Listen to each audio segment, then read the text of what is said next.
Welcome, Max. Thanks, Mark. I didn't know that you need me, but here I am. We need you, we need you. Oliver from Shelter, Wisconsin. Yeah. This was Mary Owen, 1951 Oliver, that's a 66. You have 77, you have 88. Those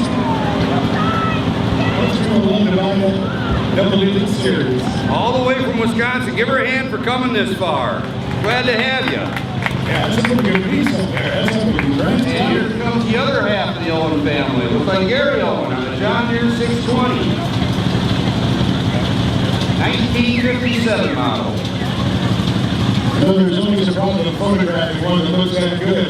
Your reflection is always in the paint. That is a shiny one. Very nice, Gary. We got another John Deere coming along here, Wyatt Larson. Ron Shannon, 1956 420.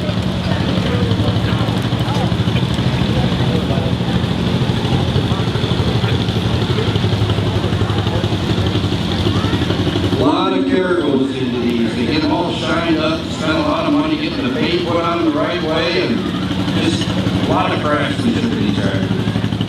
And when you're standing nearby, don't lean over there and put your hand up. They got to take over each other. Wouldn't even want me to fly to leave a speck on one here. All right, next up, Bridget Wilkeny from Hinkley. That's a 1980 International 234. Called it the Little Shot, and it is set up for pulling. And right behind it is Randy Wilkeny and his 1953 Farmel Super Pinky, and that is dedicated for finding the cure for breast cancer. What a great cause. I think they've been doing this for about 10 years, maybe 15, when they first made it one of those fireballs. Called attention to the battle against breast cancer. Rick Wilkeny from Hinkley, the 1949 Farmall MPE2. I like it when they have names on them. There are a lot of people that have names for their tractors, and some we can't repeat. And these tractors will make quite a circuit this year. They'll be shown in several places and car shows and events all over the area. And we thank you, Rick, for doing this. Yeah, generally I hate to see a tractor made anything but the original color, but there are certain exceptions. This certainly is one. That does bring our attention to it. No number on it. Well, here's one more of these pulling for the cure tractors, another little paint design. We got more pink on this one, but excellent job in getting these tractors prepared for this show. Look at those centers on there, Mark. Check out those centers. They match our head, Bob! How are you? How you doing? Good to see you. See, that's the right person driving, you get lost. I need all the help I can get! You do, that's right. He said the fenders matched his head. Little chrome doesn't hurt anybody. I'm laughing now, but I may not be in a couple of years. Well, it'll happen. Oh, here we go. George Emily from Hinkley, the 1954 Farmall Super MTA. That looks nice. I like that toolbox in the light bar there. I don't have that. George puts on a tractor ride every year. I don't know what's probably coming up. George, your tractor ride soon? Tomorrow! That's soon. That's as soon as soon gets. He's got a fire extinguisher right behind the battery box there, just above the PTO, just in case. That's a good idea. Ron Smith from Maple Park. We got his 1959 Ford, and that's a Rope Rock 901 Power Master. It was bought new in Missouri. The sign on the front says it was originally purchased in Missouri. Unique tractor, not many of those around this area. Here Joe Marshall there with his 1958 John Deere 820. He probably just drove that right up the road. Heavy doing plowing tractor in the day, already pulled out 4 bottoms. Alright, next up the 560. This is Wayne Hardy. He came over from Lee. That's a 1964. Did you buy that tractor new, Wayne? Yes, you did. How about that? Give him a hand. There's an original survivor right there. Look at that mud flap behind the front tires. That's when the farmer will go fast. Mike Fish from Waterman, a 1952 John Deere A. I like that wagon. So that's a hanger box or what that is? Well, it's really nice and restored. Yes.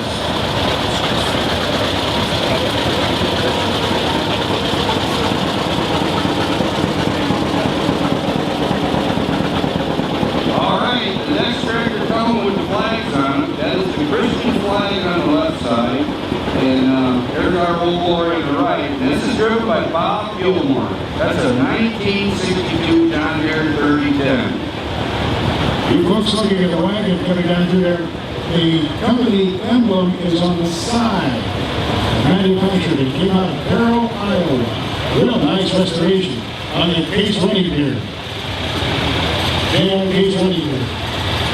Behind Bob on the trailer, that's a 1935 John Deere Model A with an oil stick, oil plug, similar to the early John Deere E's and GPs.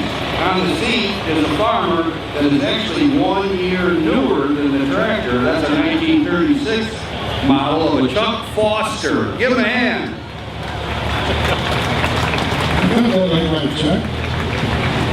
There's no grass growing on either one of them, so they're moving along yet. I tried to get Paul Sawyer to drive my Super M. Nobody would recognize it that way. He's afraid somebody take a picture of him on a red one. Yeah. How are you, Paul? Real nice 1963 1010. He's got a bunch of nice John Deere tractors. He knows how many he has, but Candace doesn't. All right, right behind him is his grandson. That's the world famous Wiley Sawyer. That's a 1969 John Deere 4020 high crop. Not typical of this kind of part of the country. A lot of them came up from Louisiana. There were some high crops used, I believe, by Hell High in this area. At one time, a high crop they mounted cotton pickers on for the birds. Here's a John Deere 630 Paul Sawyer's tractor from Waterman, and it's a 1959 630 Standard. That's another one of the heirs to the throne. That's Kevin. All right, this is a special tractor. This is Logan Berge from Sandwich. That's a 1932 Twin City. That came off the Hasledy farm down west of Samana. And his grandfather, Charlie Has, got that restored. And Charlie passed away just a couple years ago, but before that, the two of them had a great time taking that tractor around, and I'm glad to see he's continuing on. So, great to have you here. Yeah, I featured that one last fall on our television show, This Week in Agribusiness. Andy Wells from DeKalb, the 1954 Fireball Super MTAE. Let's get it. Pull that throttle just a little bit. You want to find that nice up there, you want to hear. All right, next up, there's a 56 Farmel 400 all paid up. This is John Orman from Sycamore, Illinois. It's great to see these local tractors get out and show them here today. There's a lot of these come just a few miles away, but it's great to have them. You know, 400 really looks nice all paid up. Oh, the sheet and the locker, pretty tractor. Rick Peterson from Geneva has a 1957 450.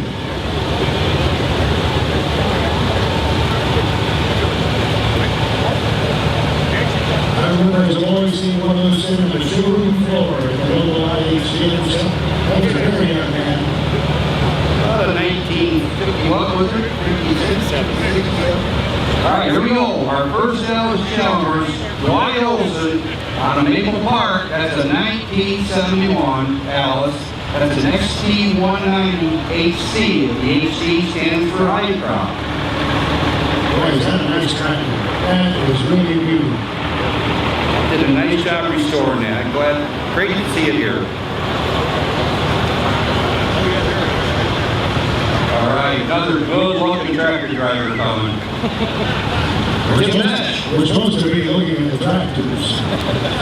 Kevin Bass from Waterman, 1944A. You saw those used in the truck farming, vegetable farms in the region. They shipped hundreds of those out of the plants down to the south. Alex Turk out of Kingville. There's a 48 John Deere A. All painted up, got fenders on it. Looks good, Alex. Joe Turk from Daneville with a 1948 John Deere Model G. That Joe was a two-cylinder man through and through. Pull back on that throttle just a little. John Deere people's hearts skip a beat when they hit that two-cylinder one-butt Johnny Popper. All right, here's a local legend, Steve Swenson, 1953 farm holder. Here's the Super M. How you doing, Steve? Is the sweet corn ready? All righty, we're going to be getting your sweet corn at Swenson Farms. And here's Dan Slifer from Big Rock with a 1951 John Deere G. That one sure looks nice.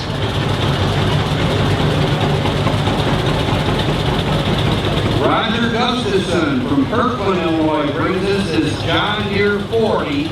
That's a 1953 version with a single front wheel. Those aren't very common, are they, Mark? I don't think they were used around here as much. We tore up in Wisconsin.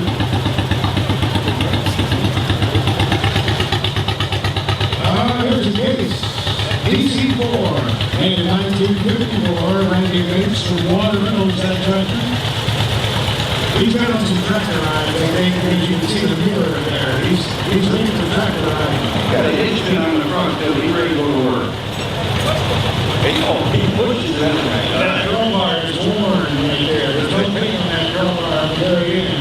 A working tractor. All right, here we got a DeKalb Boy. That's a 185. Gordon Bruckner from Sycamore. That's a 1974 version. Very useful tractors. Can have mower decks, can have plows on the back, garden variety. Very handy tractor. Over one year, they changed the color on the Tuttle logo. You know, for many years, they were farming all red. And they said a little different, said a little higher. Jerry Hidalong from Summerfest. Now, he's got the tractor, which is a 53 WD. And he's got the Warwick Model 200 spreader with it, too. Oh, I need one of those. Every broadcaster ought to have a manure spreader, right? That's a survivor. All right, here we go with a Toro. Paul Gerber out of Lamoille. Did I get your last name right, Paul? Farrar. I'm sorry about that. Toro Husky C. That's a 1938. And was that used in the golf course industry? Mendota, Illinois, in the golf course. Rifle mowers, gang mowers. Right, very nice. Unique tractor. You're not going to see that every day. Mini Mold, 1966 M670, owned by Jerry Anger from Serena. That's my daughter. This little group of ladies coming through are all out of that Serena area. Quite a little club they have down there. And they've done a nice job of keeping these minis up. Next up is Ron Reedland from Serena, and this is a G1000 Vista. That's a 1969 model. And I remember seeing one of those when they first came into our township. Boy, that drew some attention. It's a pretty yellow color on those. It's a heavy tonnage of that, boy. It turns the heads. I understand you guys got a little wet coming up yesterday in the rain. Just a little bit, yeah, what? He's a big guy, right? That little water on you guys don't hurt yet either. Those are Jerry Anger coming along here. It says Minneapolis Halloween. I think white being the transition out of white. Minneapolis Halloween, yeah, all over again.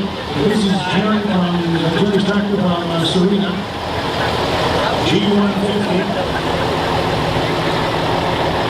Now that's the Antico Corporation, when you know that car now, the White, the Oliver, the Top Shut, probably this one or two others, we're all under that same White Center, White Motor And Company. White was headquartered for a period of time over in Oakbrook, right along Butterfield Road. We're going to be still there. Next up is Ron Ringland's other entry. This is a 69 G900.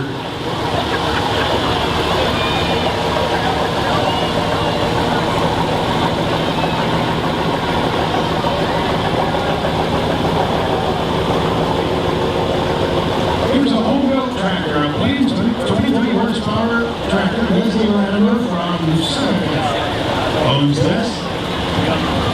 I've always been amazed at the things that come out of shops. Richard Mark. An articulated model also. That is a miniature version of the modern day 444, but that is quite a tractor put together. Give him a hand for bringing that out here today.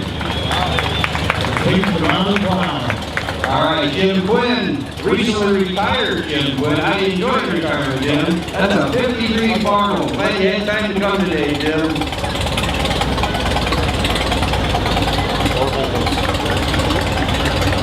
Coming up here is a 560 owned by Orville Olson. I'm going to go out and talk to him if I can flag him down. There's a little story behind this you need to know. What year is this? Hey, Orville. How you doing? I understand this was your tractor originally. You bought it brand new. Yes, sir. What year? 1963. And it looks like it's almost original, but it's been made one time probably. Sure sounds good. You look. Working on mine. And you didn't know. And you were telling me earlier, if I'm not mistaken, you are in the same house where you were born. Same Same house. from the government office. Okay. But this tractor, you bought new and you were a dairy. That's right, 1963. You're how old? 89, 2 months, 50 months. How about that? 100 years old. You and my daddy were born at the same year. My dad was actually 8 years old. You were in June of 1916. And you told me that you don't feel like you're 99. You must have it. Well, I think you said Keep busy, don't sit down. right there, write it down. Remember that. Keep busy, don't sit down. Appreciate it so much. Thank you for bringing the tractor. How about that? Give him another hand. 100 years old. How about that? You don't see that everywhere. Right here in Waterman, you get it. We got the best tractor in Great Dog. There he goes. Back him up some more cows. All right, come up here, John Ferris. Limbo on DeKalb. This is a 1952 Ford 8N. He come all the way down from DeKalb. She's ready to go. Check out the V8 in it. V6. Chevy V6. Modified. Put her in high. Let's go. Where you got? There you go. Yeah, you got a pretty good speed with that. But it's slow to get down, so you can tell it turn over. Here's the 806. Great for the 806. What was really like the 806s? 1964 tractor, Bill Schultz from Elmer owns this. And, I don't know, is that aftermarket can? Got the can on there. It is the kind of plant. It is it's a factory cab. Very good. Very good. Nice looking. Well, you got to work a little later in the fall and start a little later in the spring again. All right. Another Ford. This is a 2N. This is Jan Hauser from Heatley, Illinois. Steve on there. Is that Steve driving? Nice job, Steve. It's a good looking 2N. You know, that shirt says world's greatest grandma. That's how it is when he's coming at you. That's a pretty mighty claim, isn't it? It is. And the Walmart is a rack full of Illinois, I think. Steve Hauser from Healy, 1942 Farmall H. That's a great looking tractor. Wartime tractor. A lot of those were hard to get during the war. Some acquired their tractors in the dark of night. Some into the shed. All right, next up on this chopper, Bob Johnson from Sycamore is a 57 John Deere 520, and that is a forage blower for filling silos. And Bob has a picture of he and his father standing by that back in the day when it was used full time, and then he and his son posed for a photo with it not too much ago. I featured that in my Access Tractor Show segment on This Week in Agribusiness on our MPTV. All right, here's Ben Underwood from Shabbona. That's a 1973 John Deere 140. What grade are you going to be in this fall, Ben? Great. What grade are you going to be in? 4th grade. There you go. Give him a hand. Here's a John Deere 110. Ben Underwood from Shabbona, 1966 tractor, 110.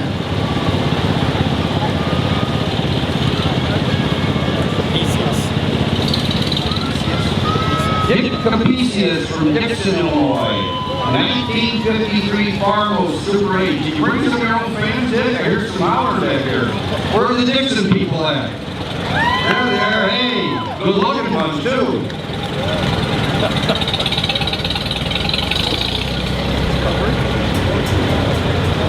John Deere A, made in 1937, coming up here to the viewing stand next, Jerry Birch from Earlville. How you doing, Jerry? Give you the day off today? How about that? Good to see you.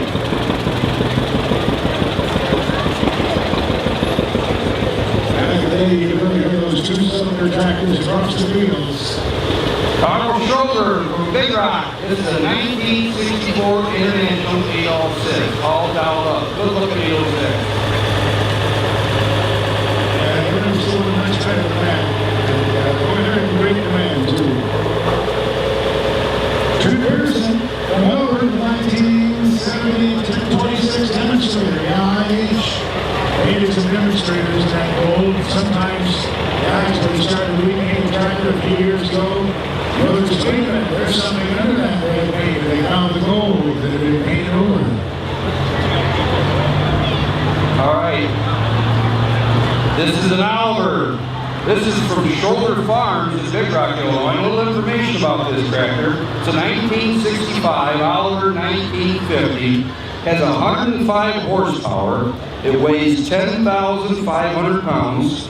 Retail new in 1965 was $12,090. And the engine is a 4-cylinder, 212 cubic inch General Motors engine.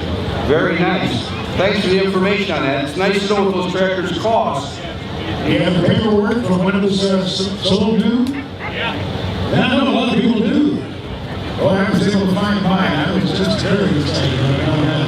Thanks for bringing it. $12,000. That would be for payment on these.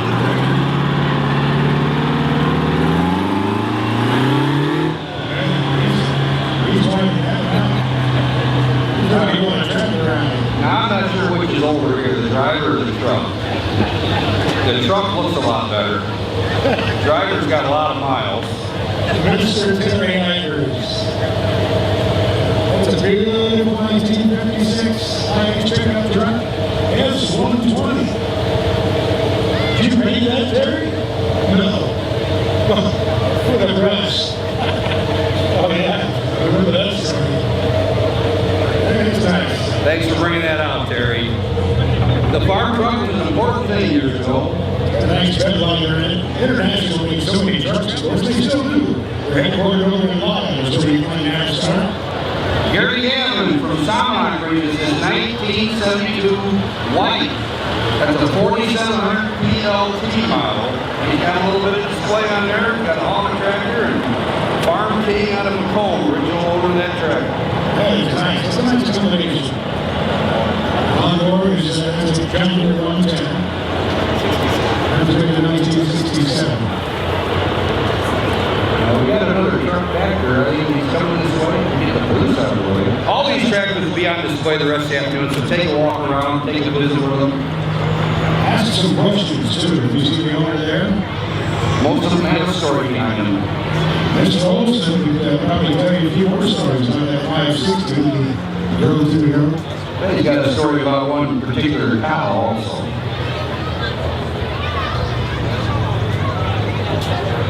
It's great to have the truck collectors here. This is Ringo Ford.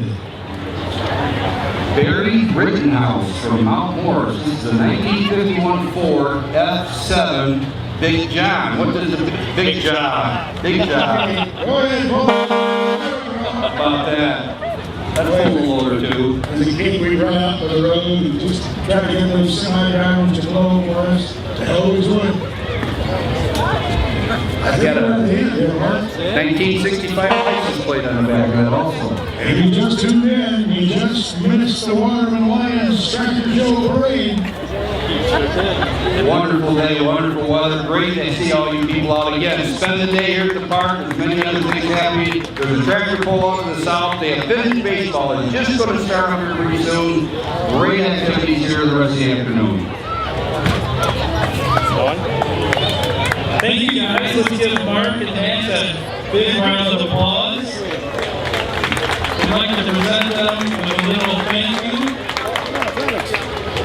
We'd like to make a donation to your favorite charity on your behalf, same with Mark Tuttle.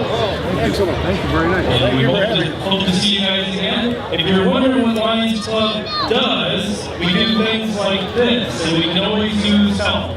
So we're always looking to recruit new members. So go to the information booth if you want to get involved with this event and many others. Come on over. They'll sign you up on the spot if you want. Thanks and have a great day.